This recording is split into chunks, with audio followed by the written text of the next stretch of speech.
l'assistance, nous allons sortir un petit peu du domaine viscéral pour entrer dans le domaine orthopédique.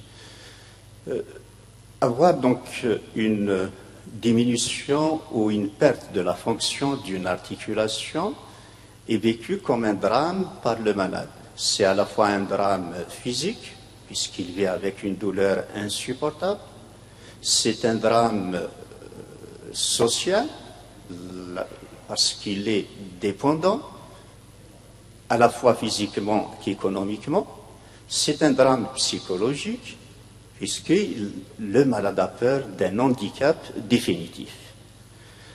La perte ou la diminution de la fonction d'une articulation relève de plusieurs étiologies, dont le point commun est l'arthrose, notamment chez les sujets âgés.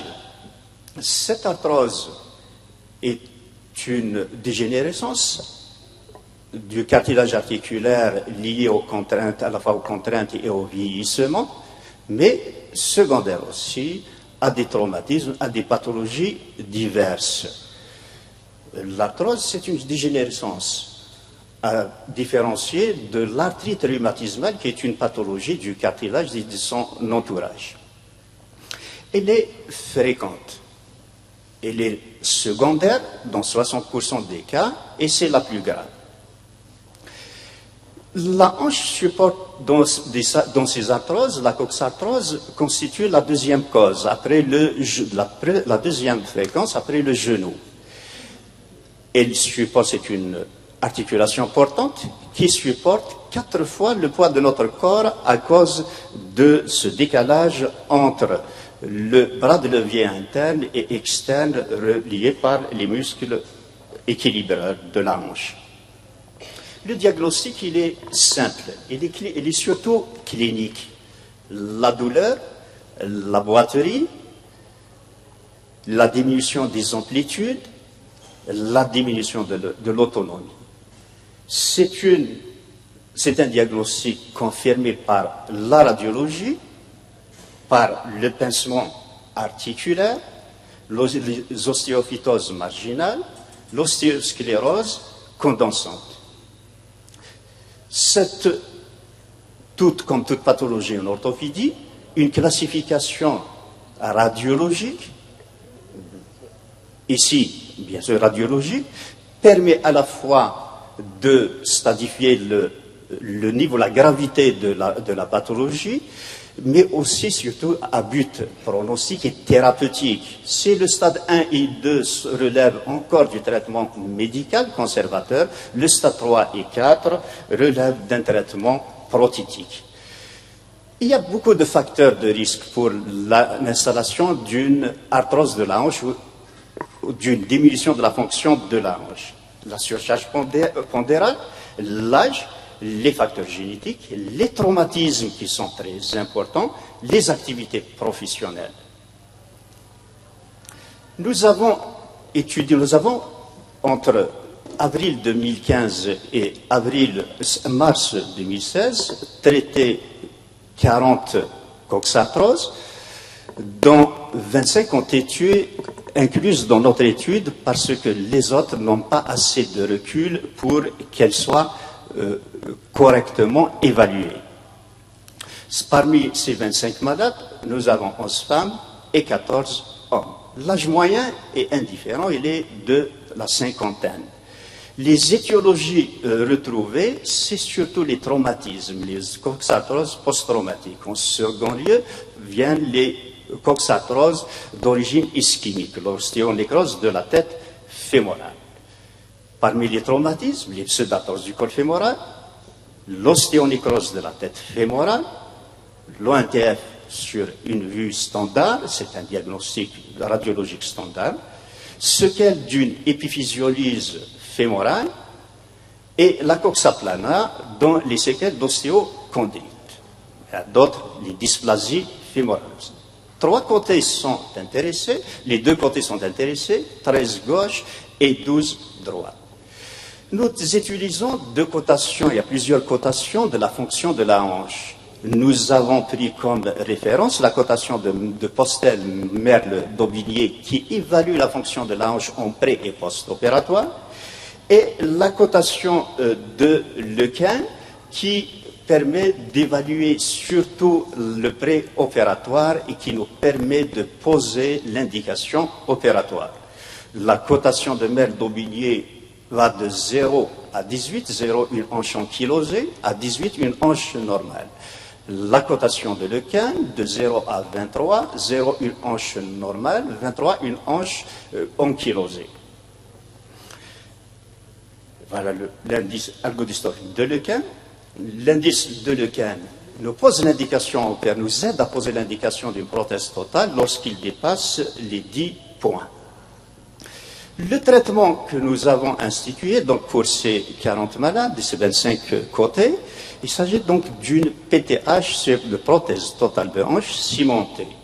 La voie d'abord est la même que nous utilisons dans le service pour tous les chirurgiens, c'est la voie d'abord latérale de Hardange, qui est moins traumatisante, qui permet juste une désinsertion partielle du moyen glutéal, du moyen fessier.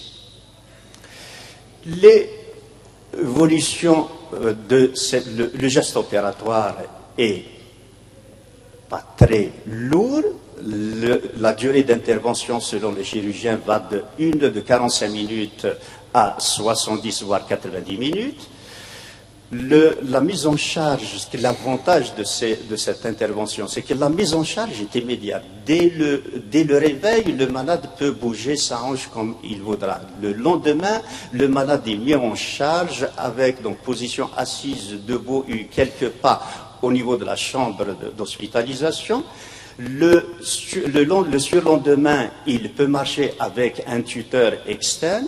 La durée d'hospitalisation ne dépasse guère les 5 jours. Quelles sont les complications que nous avons retrouvées? Nous avons eu à déplorer une fracture sous la tige fémorale liée à une médialisation de cette tige. Elle s'est produite au cours des séances de rééducation. 3 luxations sur prothèse. La première, c'est une luxation, je dirais, traumatique. C'est un mouvement de rotation externe, abduction excessive qui a ramené donc cette luxation et qui a été réduite, tractée pendant une semaine. Tout est rentré dans l'ordre. 2 autres luxations sont survenues sur une mauvaise orientation du cotyle. C'est un cotyle qui a été trop antéversé, dont l'un a été corrigé, tout est rentré dans l'autre. Le deuxième, chez un malade qui possède une spondylarthrite ankylosante avec une contracture musculaire, une contracture musculaire en rotation, en abduction, en rotation latérale, et à chaque fois qu'on la réduit, elle se reluxe. Donc il faudra remettre donc la tige ou le cotyle, non seulement réorienter ou le cotyle ou la tige, le plus souvent c'est la tige qu'il faudra réorienter de façon à la rétroverser pour pouvoir lutter contre cette abduction pathologique. Qu'en est-il donc quelle est l'indication de ces prothèses? Donc coxarthrose au stade 3 ou 4 radiologique, tout score de Postel-Merle d'Aubigné inférieur à 13, tout score de Lequin supérieur à 10 ou 12 pose l'indication d'une prothèse. Les avantages, c'est une prothèse qui vous permet donc de rétablir la fonction complète chez ces sujets. La fonction, elle est immédiate, la mobilité est immédiate, la douleur disparaît complètement, les amplitudes articulaires sont rétablies pratiquement à 90, au moins à 90 degrés de flexion. La réinsertion socio-professionnelle est acquise au bout de 2 mois à 3 mois de convalescence. La durée de vie des prothèses est supérieure à 10 ans. Il n'y a que des avantages. Les seuls inconvénients, ce sont des inconvénients liés aux conditions opératoires, peut-être aux complications opératoires. Sinon, Aussi bien sur le plan physique, le malade est complètement indépendant, il n'est plus sous la tutelle d'un tuteur externe, il n'est plus sous la prise des antalgiques, des anti-inflammatoires. Sur le plan économique, la plupart reprennent leur activité ancienne, sauf pour les patients qui ont une activité manuelle de force. Là, il y a un reclassement professionnel. Sinon, pour tous les malades sédentaires, ils reprennent leur activité antérieure. Je vous remercie.